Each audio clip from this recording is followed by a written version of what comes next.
Welcome back, everybody. This is the Benjinator, and you're watching Let's Play Xenogears, the greatest JRPG of all time. So last time... last time was just tragic in every single way possible. We saw that Faye and Citan and Bart, the whole crew. We went to the Ark, the downed ship that crashed into the planet 10,000 years ago. To look for Deus, we found this great, information computer system known as Raziel's Tree, which told the entire story about how the origin of humanity was from an interplanetary weapon system that crash landed into this planet and created life about 10,000 years ago. And then while we were there, Krelian and Graf and Myong, those terrible, terrible people, they showed up. They fought us, and they've kidnapped us, and now they're using Faye as bait to get Elly to come rescue them in the land of Golgada. So we'll see how that goes. There we go. Hitting the button. Hitting the button. Oh boy. So yeah, there we are. Elly's going up to Shavat. And now, of course, Krelian's all just like, if you want to see Faye alive, come to Golgada. Because, that's what reasonable people do. This totally isn't a trap. But now we do get to see Elly in her Omni gear.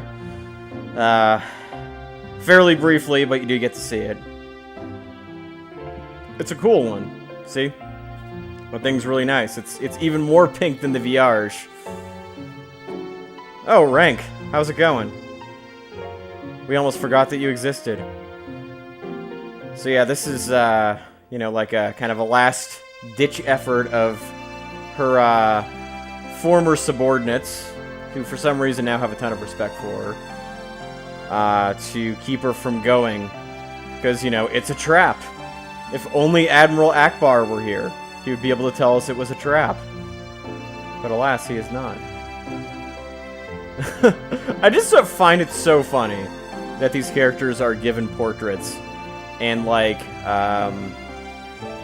they have literally 3 scenes that they're in. Because who is it? One of Bart's generals. He didn't get a portrait, but he has a lot more face time in this game. The one who got blown away at that battle against Vandercom. I thought he was cool. He actually, you get to see him fight, and it's cool. But these guys just kind of stood in your way.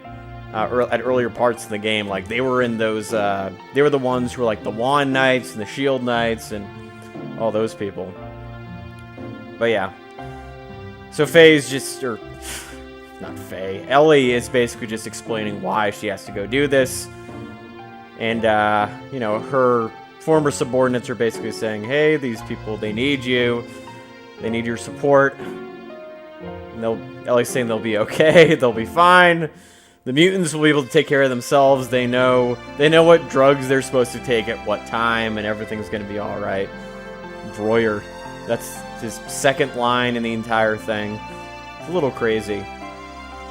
But now Elly, of course, is kind of explaining, hey, listen, I want to do this not just for the people of Nisan, but also because I love Faye, and he's my man, and I gotta go find him and so forth. So, it's a pretty... I do love the way that characters express themselves in this game. It's kind of, it's a little on the nose sometimes. It's a little bit spelled out, but it's very Shakespearean. I kind of appreciate it. Especially this second disc. This whole thing is Shakespearean. I know I mentioned this before, but, this whole kind of, having the backdrop and then having the characters on the foreground and kind of having them have their conversation. I think it's cool. It feels thespianish, if that's a word. Feels like it's a play. Overall, I'm a big fan. So this, unfortunately, I believe is the last time you see her subordinates. There's not really any, word about exactly what happens to them. But, we can assume that they go back and they try to help the people of Nisan. So, that's good stuff. I'm not going to say any more. I'm not going to engage in any spoilers, but you don't really see her subordinates anymore. Not that they're super important anyway. So this part is really, really reminiscent of actually the final scene in Evangelion. If you guys have ever seen Neon Genesis Evangelion, I know I've talked about it a few times. This scene right here really reminds me of that. And look, there's Choo-Choo. I can't take it seriously when I see Choo-Choo like nailed to a cross, but yeah, like Evangelion's got this scene where there's a bunch of like crucified Eva series, you know, creatures in the ocean, and then you have this exact same like you know, horizon thing, which I think is really gorgeous, by the way. I think that's really cool, just like this kind of sunset type thing, but it's so like unnatural. It's like the sun is setting, but then just right above that you have like just darkness and stars in space. I mean, I love it. It's a great visual, but it's just kind of weird. So unfortunately, you can never fly to Golgada on the map at any point. But yeah, here's everybody being basically chained up. They're Omni Gears. We can assume that they don't work. So it's a little crazy. All right, now we got the organ or the harpsichord. Here we go. So now we get another little setup thing where it's like a play. Everybody's on stage. Faye, oh, you're being kind of a dick, Faye, calling her an idiot. I mean, that's not very nice. I mean, yes, it's a trap. We've already established this, but Elly was gonna do it anyway. Right, let my people go, says Elly. Krelian's gonna be like, hell no. Hell no. I'm Krelian, I've gone mad, I've gone evil. There's no way to help. So it's interesting that he just mentioned her gear, so that this whole kind of like, you know, implication that she used to be Sophia just gets even stronger.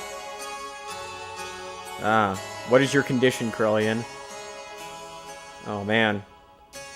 Gonna be defeating those two that we'll see in just a little bit. The two men worth defeating. Yeah, Krelian's one of the least trustworthy people ever. Again, this dialogue, it's a little obvious, but it's still pretty cool. Because, you know, Zidane's like, don't do it, he's not trustworthy. You cannot listen to Mr. Krelian. He is a very bad person. But of course, you know, Elly being Elly she's still gonna take the offer and try to fight these guys. Come on, Elly, I believe in you. You have that really spiffy gear. It looks very, it looks kind of like some kind of South American bird of some sort. You know, like a scarlet macaw. You know, a little less red, a little less green, a little bit more pink, but we'll just kind of go with that. Still, I believe in your bird-decorated gear, Elly. Ah, see? Even Krelian said that she's a little bird, so he knows. He's down with his gear style. So unfortunately, this is not a battle that you can actually fight. This is just going to be more dialogue. But this part is actually kind of cool. Come on, Elly. I believe in you. You got a very decorative gear. You got the aeroids. You got everything. They're not that fast. Come on. They just strolled over to you. Ow. I think it looks like a giant praying mantis. Oh, we've seen that guy before. I think it's like Hatan or something. Satan. Like, he's one of Krelian's thugs. He's got that crazed look in his eye. It's insane. So I'm pretty sure that they were planning on having this as like some kind of battle that you could actually fight. And, you know, I'm pretty sure if Tetsuya Takahashi got as much time as he wanted in this game, you'd be fighting this all out. Like, you'd probably actually be traveling to this place with Elly to do this whole thing. So it's a little bit of a shame that we didn't get to see that, but still, to compensate, they did pretty well. I mean, overall on this second disc, it wasn't ideal, but they got to do what they wanted, so I'm fairly pleased with it. Oh yeah, look at that. Go Elly. Go Elly. Fight that praying mantis. Make it go down. I don't know if it's dead yet. Hiya! Oh, we're gonna see some aeroids. Oh, there we are. Get to see the Earth Ether attack, which is pretty cool. I did get to show this off, I think, in the first disc. Like, this is just one of the standard Ether attacks that Elly can do. Either in a gear or without it, so... Well, looks like that wasn't enough. Sorry, Elly. I mean, you know, I have full faith in you, but these guys are pretty strong. Girl, that hurt! I love how he said it like that. That's like a weird translation thing. Yeah, who are these guys? Like, it is a little strange how these characters just show up randomly. Like, it's the same deal with Elly's subordinates. Like, they didn't show up for the longest time, and then they just appear out of nowhere. Meanwhile, Elly's getting her butt kicked, it looked like, but she's still standing. And 2 against 1. It's crazy.